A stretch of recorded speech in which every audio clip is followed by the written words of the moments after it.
Good morning and welcome to You Be the Judge. As we approach November, You Be the Judge has been focusing on what's happening in the veterans community. And there's a lot of exciting things that are happening. The completion of St. Francis Commons, the Veterans Walk Run that we saw last week. But Marywood University has a unique program that's really worth discussing and celebrating in November as we celebrate the accomplishments of so many of our veterans. My guests today are Lauren Williams and Christopher Smith. Lauren, you're the director? Yes, I have Office of Military and Veteran Services at Marywood University. And Chris, you're a student? I'm a student, and I'm also the president of the Marywood Student Veteran Alliance. And this program is unique, isn't it, Lauren? It is. We are really truly a one-stop shop for veterans, both in the community and at Marywood, to come and get information about going back to school, utilizing education benefits, and just really connecting them to resources in the community if they need additional assistance outside of that. You know, it's funny, when I graduated from law school, I went into the service for 2 years active duty, and then came back out, and the first thing I thought of is the GI Bill.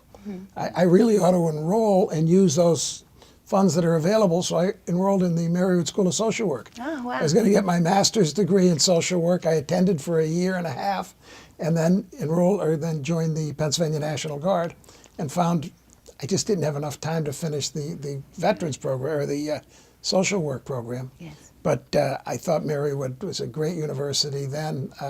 I think it's a greater university now when I hear about what you're doing. Whose idea was this, Lauren? Well, back in February of 2012, I had just relocated back here from Washington, D.C., and saw that there really wasn't a lot of resources on our campuses for veterans returning to school.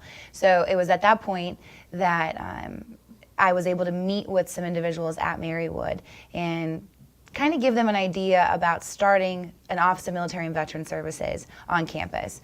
And thankfully, because Sister Ann, the president of Marywood, and the administration was so supportive of our veterans, they backed me on it. And they were supportive of creating an Office of Military and Veteran Services. And in April of 2012, the office was created. It's fantastic. And Chris, you were one of her first students, am I right? Yes, you're very correct. Talk to me a little bit about how you see the office aiding you and some of your colleagues. Well, when I first met Lauren, we were in an office that was, I think it was 10 foot by 10 foot. It was a very tiny office, and she had all of her stuff crammed into one little area. And meeting with her was kind of tough, just because we had no room. Then they moved us to a bigger office, which we had to share with 2 other departments, and it was good for a time. But as you're probably well aware, veterans are a very loud and boisterous bunch, and we needed a bigger area. And now that we have the Veterans Resource Center, Lauren's office, as with both of them combined, has made campus life so much easier for veterans. We have a place to go to hang out. We have a place that we can go to figure out our benefits.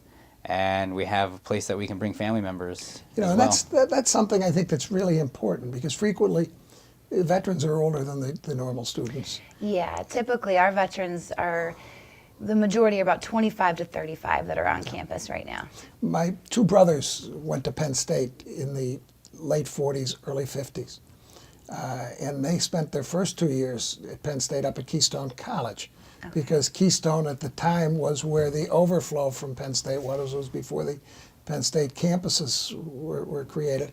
But the reason they did is there were so many veterans on the GI Bill. And I mean, that generation did so much for America, that with the greatest generation that fought in World War II. I'm not so sure when we compare the generation that fought in the Afghan and Iraq theaters aren't the greatest generation as well, or every bit as good. But it's great. But Carlin pointed out, he said, the guys, they were in there. They're 25, 30 years old. So you have guys that you're working with, and women, that you have things in common with.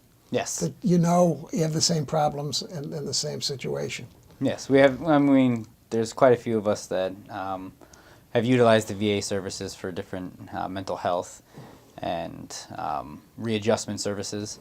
But we also it's cathartic in the way that we get together and talk about our experiences being overseas, and that's one of the best things that a vet can do, is actually talk about stuff that happened. And my experience as a vet myself is you guys would prefer to talk to other veterans about that. Exactly. Because they will understand where the general populace sometimes doesn't fully understand. When we come back, I want to talk a little bit more about this wonderful program. And before the show's over today, I want to talk to you about something that a couple of our workers here at O'Malley and Langen did to help a vet just today. So please stay tuned to You Be the Judge. If you are disabled and unable to work, you may be entitled to Social Security benefits. In order to obtain benefits, you must prove your disability is severe enough to keep you from working. Social Security is financed through a dedicated payroll tax. If you have been paying taxes, then you have been paying into Social Security. And if you are no longer able to work, you've earned your rights to your Social Security benefits. Call the lawyers at O'Malley and Langen, representing Social Security claimants for a quarter of a century. Pat O'Malley here from O'Malley and Langen. If you're used to wearing these, and now you're stuck home wearing these, you may have a disability that prevents you from working. Call us at O'Malley and Langen. We can help you get the Social Security benefits that you've earned.